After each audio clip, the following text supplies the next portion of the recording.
예수 그리스도를 닮는 것에 대하여 몇 주째 공부하고 있습니다. 지난 주일에는 예수께서 하나님의 아들이시지만 기도하셨다는 사실을 주목했습니다. 오늘은 예수님이 하나님의 아들이시지만 믿음으로 사셨고 믿음을 사용하셨다는 사실을 주목해 보고자 합니다. 예수님이라도 예외가 없었습니다. 예수님이라고 하나님이 눈에 보인 것이 아닙니다. 예수님이라고 천사가 눈에 보인 것이 아닙니다. 눈에 보인다면 믿음이 필요 없습니다. 믿음은 눈에 보이지 않는 것의 증거라고 했습니다. 눈에 보이지 않기 때문에 믿음이 필요한 것입니다. 예수님이 믿음으로 사셨다는 증거가 바로 오늘 본문에 나옵니다. 예수님이 열매 맺지 못하는 무화과 나무를 저주하셨더니 뿌리로부터 말랐다라고 했어요. 그것을 보고 제자들이 당연히 의아하게 생각했습니다. 그래서 어찌하여 무화과 나무가 말랐나이까? 우리 생각에는 왜 무화과 나무를 마르게 하셨습니까? 라고 질문했을 것 같은데 예수님은 어떻게 이렇게 하셨습니까? 라고 질문을 들으신 것 같습니다. 그래서 예수님 말씀이 너희도 믿고 의심하지 아니하면 무화과 나무에 된 것뿐만이 아니고 이 산더러 들려 바다에 던지우라 하여도 그리 될 것이다 라고 믿음의 필요성에 대해서 말씀하신 것입니다. 다시 말하면 예수님이 하나님의 아들이시기 때문에 이런 능력을 행한 게 아니고 당신도 믿음을 사용하셨기 때문에 능력을 행할 수가 있었다는 말입니다. 그러므로 오늘 본문은 너희가 라고 번역하기보다는 너희도 라고 번역하는 것이 더 옳은 의미가 전달이 될 것입니다.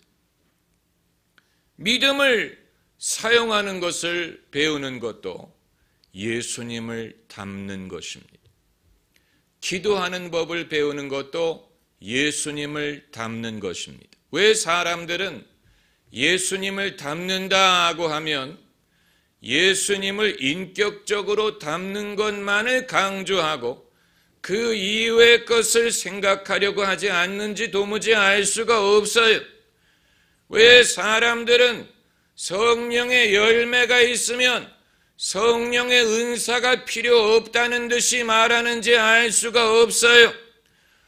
산을 옮길 만한 믿음이 있더라도 사랑이 없으면 아무것도 아니라는 바울의 말씀을 인용하기 좋아하는 사람은 먼저 산을 옮긴 후에 그것을 말하는 것이 더 적법할지도 모릅니다. 왜냐하면 자칫하면 사람들이 어떻게 이해하냐면 내가 사랑이 있으면 산을 움직일 믿음이 없어도 되는가 보다라고 생각을 할 수 있기 때문에 그렇습니다.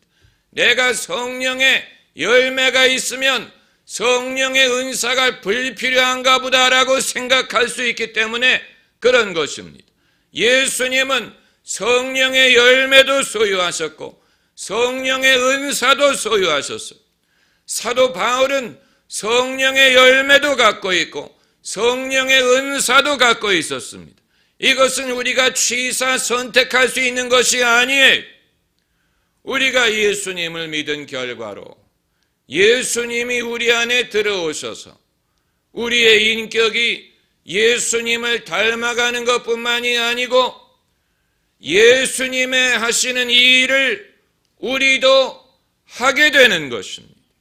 예수님처럼 전도하고 예수님처럼 하나님을 섬기고 예수님처럼 잃은 양을 찾고 예수님처럼 복음을 전하고 예수님처럼 자신을 희생하는 이 모든 것은 예수님이 하신 일을 우리가 하는 것입니다. 교회는 예수님의 몸이에요. 그렇기 때문에 성령의 열매가 있으면 은사가 필요 없는 것이 아닙니다. 성령의 열매도 있어야 되고 은사도 있어야 됩니다.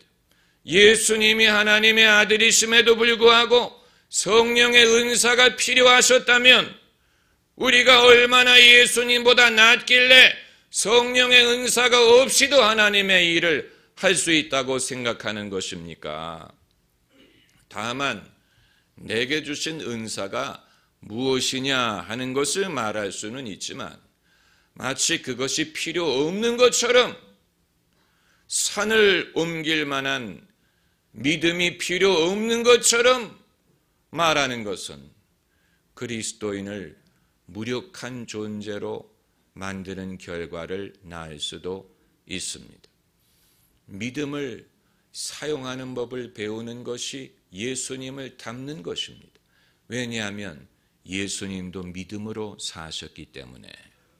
그렇다면 이런 믿음을 우리가 어떻게 얻을 수 있느냐? 내 의지로 되느냐? 내가 믿기로 작정한다고 이런 믿음이 생기느냐? 그건 아니에요. 여기에서 우리가 두 종류의 믿음을 생각할 수 있습니다. 첫 번째 믿음은 일반적인 믿음입니다. 우리가 갖고 있는 이 기독교 교리에 대한 믿음, 사도신경으로 고백하는 믿음, 하나님이 계신 것과 예수께서 성령으로 잉태하신 것과 또 십자가에 달려 죽으신 것과 부활하신 것과 다시 오실 것과 또 심판이 있을 것과 영생하는 것, 이런 것을 믿는 것, 이런 일반적인 믿음, 우리를 구원에 이르게 하는 믿음, 이것이 일반적인 믿음이라면 두 번째 종류의 믿음은 하나님의 능력을 경험하게 하는 믿음입니다. 오늘 본문에서 주님이 말씀하신 믿음이 바로 이 두 번째, 왜냐하면 제자들은 이미 예수님과 하나님을 믿는 사람들인데 예수께서 이들에게 강조하고자 하신 것은 일반적인 믿음이 아니고 예수님이 어찌하여 무화과 나무를 마르게 할 수 있었느냐, 어찌하여 이런 능력을 행할 수 있었느냐에 대한 답변이었기 때문이에요. 이 두 종류의 믿음을 또 이런 식으로 구분할 수도 있습니다. 일반적인 믿음은 하나님이 하실 수 있다. God can. 하나님이 하실 수 있다라고 믿는 것이라면 특별한 믿음은 God will. 하나님이 하실 것이다. 특별히 now.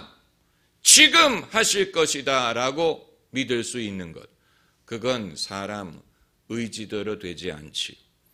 문둥병자 한 사람이 예수님께 찾아와서 주님, 원하시면 저를 깨끗게 하실 수 있나이다. 이 문둥병자는 예수님이 자신을 깨끗게 할 수 있다는 사실은 알고 있었어요. 예수님이 can, 할 수 있다는 것은 알고 있었어요. 그러나 여쭙고자 한 것은 무엇입니까? 원하시는지를 알고 싶었어요. If you will, 주님이 원하시면 저를 깨끗게 하실 수 있나이다. 그때 예수님이 내가 원하노라. 당신의 분명한 의지를 보여주셨어요. 그 순간에 이 문둥병자는 깨끗함을 얻을 수 있는 믿음을 얻을 수가 있었던 것입니다. 이같이 두 종류의 믿음이 있는데 이 두 종류의 믿음은 둘 다 하나님의 말씀을 들음에서 옵니다.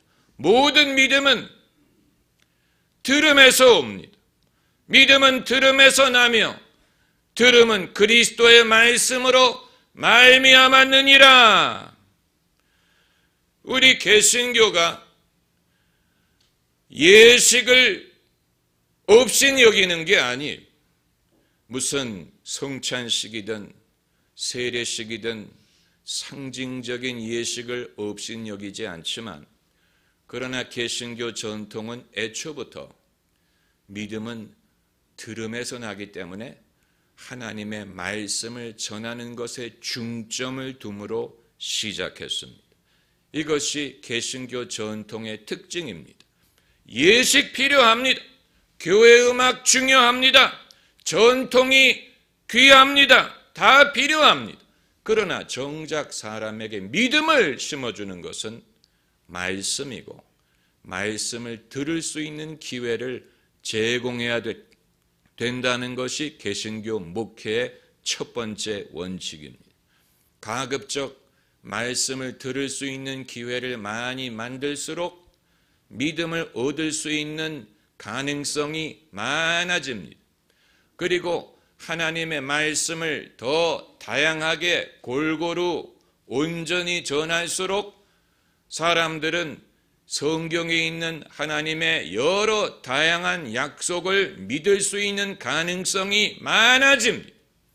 하나님이 우리의 병을 고치신다는 말씀을 전해야 병에서 나을 수 있는 믿음을 얻을 수가 있습니다. 하나님이 우리에게 물질적인 복을 주신다는 말씀을 전해야 물질적인 복을 받을 수 있는 믿음을 얻을 수가 있습니다. 하나님이 우리에게 성령의 은사를 주신다는 말씀을 전해야 은사를 받을 수 있는 믿음을 얻을 수가 있습니다. 이것은 목사가 취사 선택할 수 있는 것이 아니고 하나님의 말씀이라면 골고루 다양하게 다 전해야 됩니다. 그래야 성도들이 하나님 말씀 속에 있는 이 약속을 듣고 믿을 기회를 얻을 수가 있는 것입니다. 교회가 무엇을 강조하느냐에 따라서 그 교회 성도들의 믿음의 특징이 정해집니다. 선교를 강조하는 교회, 선교사들이 많이 나오는 이유는 선교를 선호하는 사람들이 그 교회를 가기 때문이 아니고 선교에 대해서 듣다 보니까 선교에 대한 믿음이 생기기 때문이에요. 축복을 강조하는 교회, 그걸 좋아하는 사람들이 거기를 가기 때문이 아니고 축복에 대한 말씀을 많이 듣다 보니까 거기에 대한 믿음을 얻게 되는 것입니다.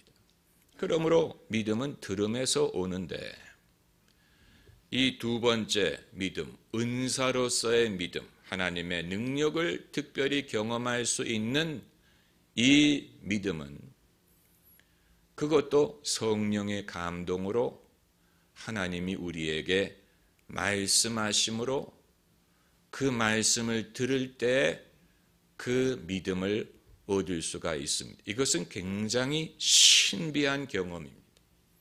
그러나 의외로 많은 성도들이 그런 경험을 합니다. 아마 여러분 중에도 그런 경험을 해본 분들이 많이 있을 것입니다. 이것은 예외가 없습니다. 하나님은 차별하시지 않습니다. 은혜를 받을 만한 기회를 모든 사람에게 주십니다. 조영기 목사님이 젊었을 때 그때는 한국 사회가 가난했고 교회들이 가난했습니다. 그런데 조영기 목사님이 하루는 기발한 생각을 했어요.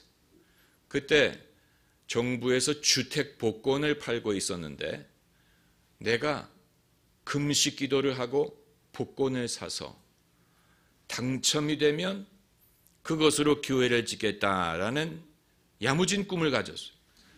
그래서 사흘 금식을 하고 복권을 샀는데 꽝이었어요.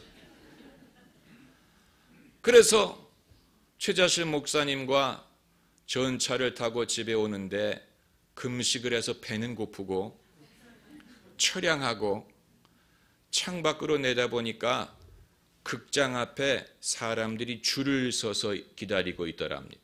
극장에 들어가려고 사람들이 길게 줄을 선 걸 보고 마음이 낙심이 됐어. 하나님은 지고 있다. 하나님은 인기가 없다.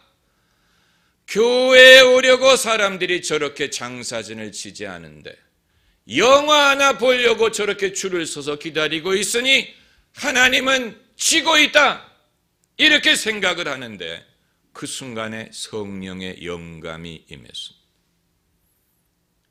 우리가 선한 것은 취하고 나쁜 것은 버려야 됩니다. 조영기 목사님이 한국교회에 선사한 것은 믿음의 은사예요. 그분에게는 믿음의 은사가 있어요. 성령의 영감이 임하기를 장차 너희 교회는 저 극장 앞에 있는 줄 서 있는 사람들은 비교가 안 될 정도로 많은 사람들로 미어 터진다는 말씀이 왔어요. 그래서 옆에 있는 최자실 목사님한테 지금 하나님이 말씀하셨는데 장차 우리 교회가 저 극장보다 교인들이 많아진대요. 그랬더니 최자실 목사님이 그 장모님 아닙니까? 사위가 돈 줄로 알아서 배가 고파서 실성한 줄로 알았는데 실제로 그렇게 됐습니다.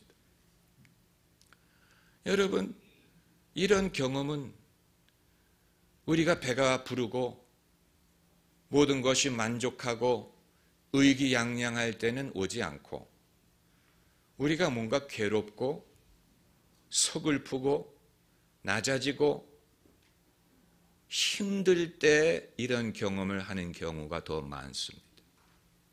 사람이 언제 하나님을 경험하느냐?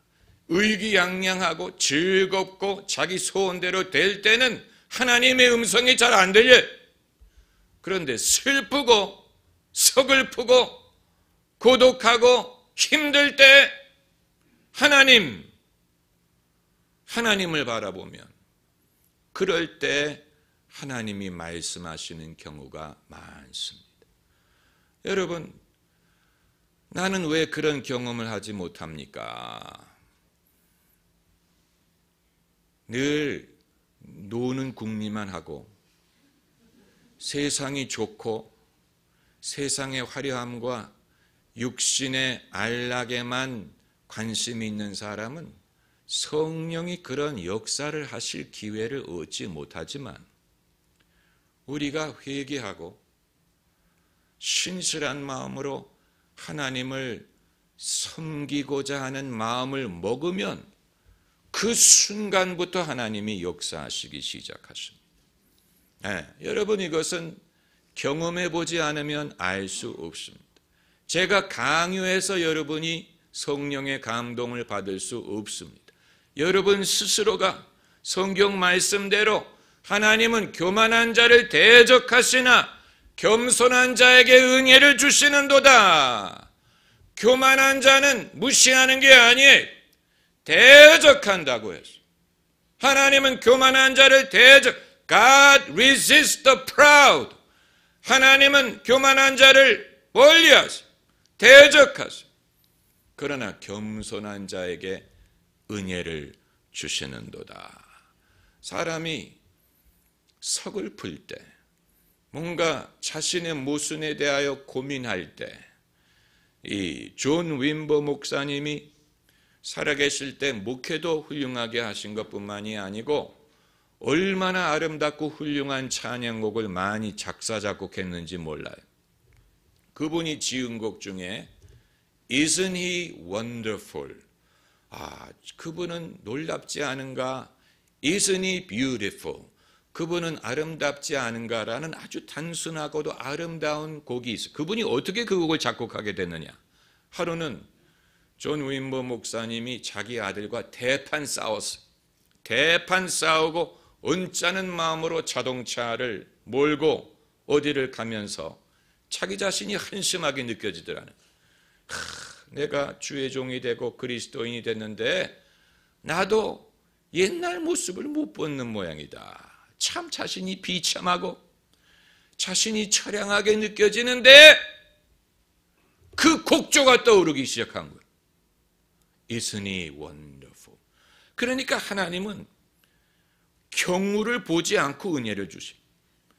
그럴 때는 너 좀 회개 좀 해라. 그럴 것 같은데 하나님이 그것을 건너뛰고 본론으로 들어가는. 그럴 때 그 마음에서 찬양이 우러나올 수 있는 것은 여러분, 그건 자신의 의지도 아니고 자신의 성품도 아니고 그건 우리 안에 예수님이 말씀하신 생수가 우러나오지 않으면 불가능한 일입니다. 할렐루야. 나를 믿는 자는 그 배에서 생수가 우러나리라. 생수가 그냥 고여있는 게 아니에요. 생수가 저 우물물처럼 아래에 있는 게 아니에요. 생수가 흘러난다. 흘러나는 거예요. 기대하지 않을 때 흘러나. 아닐 것 같은데 흘러나. 내가 처량하게 생각이 되는데 흘러나와. 인생이 괴로운 것 같은데 흘러나와. 이것은 내 의지가 아니요, 나로 말미암은 것이 아니, 주님이 흘러나오게 하시는 거예요. 내 안에 생수가 흘러나오는 것이죠. 여러분, 이것이 우리 안에 계신 성령의 역사예요. 그러므로 자신을 정결케 하고 하나님을 섬기기로 마음을 먹지 않는 것이 문제지. 사람이 자신을 하나님께 드리면 이전에 경험하지 못했던, 이전에는 전혀 이런 일이 없었는데 헌신한 다음에는 그런 일들이 비일비재합니다. 제가 17살에 예수님을 구주로 영접하고 곧바로 목사가 되려는 마음을 가졌어요. 저희 집은 목사는커녕 장로도 없고 집사도 없었던 그런 집이, 그런데 제가 목사가 되려는 마음을 가졌어요. 그런데 아직 때가 아니었고 여러 가지 여건이 맞지 않아서 일단 다른 것을 공부하고 이후에 하나님이 계속 부르시면 목사가 되자라고 작정을 하고, 그때 비로소 소위 명문대학을 가고자 하는 마음을 갖게 되었습니다. 그런데 과연 제가 들어갈 수 있을지, 그 등록금을 낼 수 있을지 여러 가지가 아직 불확실한 상황에서 하루는 금요일 저녁에 고등부 성경 공부를 참석했는데, 그날 초청 강사로 오신 캐나다 목사님이 성경 공부를 가르치시다가 뭐라고 말씀하시냐면, 만약 여러분이 어느 대학을 가려고 하는데 성적이 될지 모르더라도 하나님이 원하시면 교수의 마음을 움직여서 들어가게 한다 그랬어요. 저는 그게 하나님이 주실 말씀으로 들렸어요. 그래서 믿음이 왔어요. 그래서 나는 반드시 될 것이다 라고 믿고 1년 반 후에 믿음대로 됐습니다. 왜 이런 중요한 믿음의 경험을 10대 때 다 해버렸는지 저는 모르겠어요. 중요한 경험을 그때 다 해버렸어요. 그걸 울고 먹고 살고 있어요. 요즘도 그런 경험을 좀 많이 하면 얼마나 좋을까. 그러나 하나님은 당신의 레파토리를 반복하시는 분은 아니에요. 하나님은 늘 새로운 방법으로 역사하시죠. 하나님에게는 방법이 많아요. 우리가 하나님을 제한할 필요 없습니다. 우리가 믿으면 내가 기대하지 않던 방법으로 하나님이 역사하실 것입니다. 기대하지 않을 때, 기대하지 않은 곳에서 기대하지 않은 사람을 통하여 역사하실 것입니다. 우리가 믿음을 배우고 믿음을 사용하는 것, 그것은 예수님을 닮아가는 것입니다. 할렐루야. 기도하십시다.